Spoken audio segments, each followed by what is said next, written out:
On va donc se faire un gros dossier Olympique Lyonnais. On a fait des gros dossiers d'ailleurs cette semaine, du Bordeaux, du Rennes hier pendant près d'une heure. On s'est dit tiens, on va faire du Lyon. Lyon qui est hyper actif sur un mercato qui est pourtant très calme. Avec ce débat, l'OL a-t-il un projet XXL? Supporters de Lyon, venez en débattre avec nous au 32-16. Lyon qui avait investi 80 millions d'euros la saison dernière. Depuis le début de ce mercato estival, on est déjà à plus de 130 millions d'euros investis. D'ailleurs, ce soir, l'OL a officialisé l'arrivée de Georges Mikotadze, le Géorgien qui a signé jusqu'en 2028. 18 millions d'euros de transfert plus 4 millions et demi de bonus, plus 15% d'une potentielle plus-value pour le FC Metz, et qu'il quitte donc l'international géorgien. Lyon qui en juin dernier est passé tranquille devant la DNCG. Il y a un an, souvenez-vous, il s'était vu imposer par cette même DNCG des mesures d'encadrement de la masse salariale. Un Noël qui la saison prochaine retrouvera l'Europa League en l'occurrence. Un Noël dont le proprio John Textor s'est montré très incisif dans ses récentes déclarations. On va y revenir dans un instant.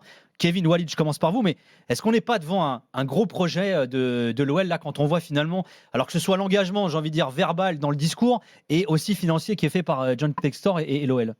Oui, sur le papier, il y a un gros projet. Après, il va falloir que ça se matérialise sur le terrain. Il y a aussi une fin de saison qui reste positive avec cette qualification en Europa League, inespérée à un moment de la saison où la trajectoire était catastrophique. Il y a des moyens, il y a des investissements, il y a des très bons coups, notamment celui de Mikotadze qui pour moi fait changer mon opinion de l'Olympique Lyonnais, parce que prendre Mikotadze à 18 millions d'euros, le subtiliser au deuxième de Ligue 1 qui était Monaco, quand on sait combien coûte un numéro 9 aujourd'hui de haut niveau, un co-meilleur buteur de l'Euro.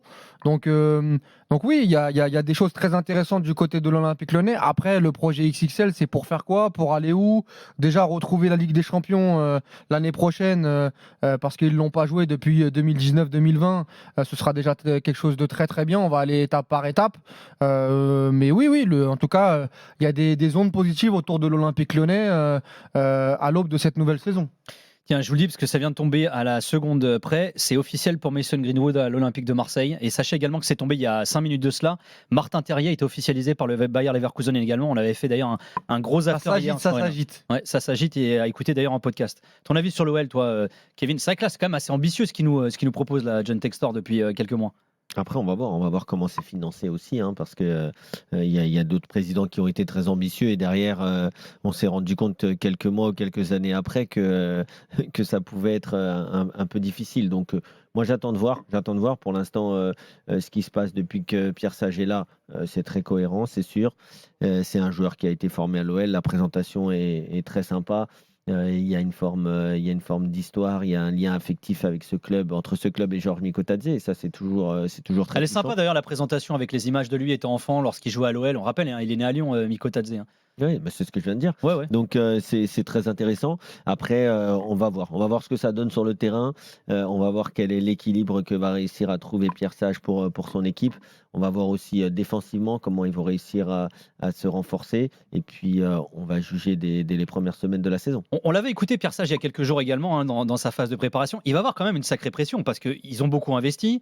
Donc il y a une obligation de résultat finalement de sa part également. Lui, il va falloir qu'il confirme aussi ce qu'il a fait. Ça va être sa première vraie saison pleine aussi, non, à Pierre Sage? Moi, je pense qu'au vu de ce qu'il a connu, quand même, la possibilité d'être l'entraîneur qui fait descendre un club et finalement complètement retourner la situation pour finir européen, je suis pas sûr que la pression, c'est ce qui va le dévorer cet été, hein. Au contraire, là, il a toute une année pour préparer, enfin, il a toute une pré-saison pour préparer, il va avoir toute une année pour manager, pour entraîner. C'est un vrai entraîneur. Il y a des managers, hein, et on en a assez parlé pendant l'Euro, et puis il y a des entraîneurs. Pierre Sage, c'est un entraîneur. Et donc là, avec 5, 6, 7 semaines de préparation, plus ensuite les premières semaines de la saison, puisque je pense que l'effectif ne sera pas terminé avant fin août, comme beaucoup d'effectifs. Moi, je ne pense pas qu'il a plus de pression que quand il est arrivé, où là, c'était do or die. Donc, Après, il l'a dit, je ne sais plus si c'était en zone mixte ou en conférence de presse ou après un entraînement, que le plus dur commençait pour lui. Et moi, je suis pas loin d'être d'accord, parce que Kevin a raison d'insister qu'il a fait un travail extraordinaire l'année dernière qui a permis à l'Olympique Lyonnais d'aller chercher cette sixième place qualificative pour l'Europa League. Mais là, il va falloir qu'il démarre une saison, une sixième place l'an prochain, ce sera pas satisfaisant pour l'Olympique Lyonnais, avec des nouveaux moyens, avec des nouveaux joueurs. Moi, J'ai eu la chance de connaître Pierre Sage et notamment au Red Star quand il a été adjoint et il a un discours qui prône le jeu, qui prône des choses intéressantes dans la production collective. C'est vrai que tu as raison, on n'était pas forcément, vu la situation de l'OL, trop regardant sur la manière, c'était le résultat qui comptait. Et Mais là, lui-même il va y avoir les deux. lui-même l'a Ouais, reconnu dans certaines interviews. On avait un OL plus à réaction que dans l'action pour plein de raisons. Et là, l'appétit vient en mangeant, l'exigence vient au fur et à mesure des mois. Et c'est vrai qu'on sera un peu plus exigeant avec Pierre Sage et je pense que lui aussi sera plus exigeant envers lui et envers son équipe. Donc, La question, c'est pas est-ce que tu vas être exigeant ou pas. La question, c'est est-ce que tu peux être exigeant. Aujourd'hui, en disant qu'on peut être exigeant, ça veut aussi dire que Pierre Sage a eu le temps de travailler. bien évidemment, il change de dimension. Pour moi, il jouait sa vie là. Oui. Là, il jouait pas sa carrière, il jouait sa vie. Ouais. C'était soit tu auras la vie rêvée de chaque entraîneur, c'est-à-dire être un entraîneur de Ligue 1 avec le salaire d'un entraîneur. C'est quelqu'un qui avait jamais gagné ses salaires. Là, il pouvait vraiment. Là, c'était entre guillemets, c'est comme celui qui va voir si son ticket il a gagné au loto ou pas. Bien sûr. Et lui, non seulement il a gagné, et en plus il a fait plus que gagner puisque c'est son travail qui lui a permis de sur prolonger. Ça, je suis d'accord. Donc moi, je pense qu'il a quand même moins de pression. Après, non, mais plus d'attente, mais moins de moi, tu pression. vois, moi, je suis pas loin de penser l'inverse aussi. Après, pour toi, là, il va avoir plus de pression la saison prochaine. Mais je comprends. Ils investissent à mort. Oui, mais t'as raison, ils pouvaient tout perdre l'année dernière. Sur l'angle carrière, vie humaine, etc. Il est peut-être que Pierre Sage, il va se. Je lui souhaite pas. Il y a mais un paramètre qu'il faut pas oublier. Là, il est. Je vais pas dire qu'il est à l'abri, mais financièrement.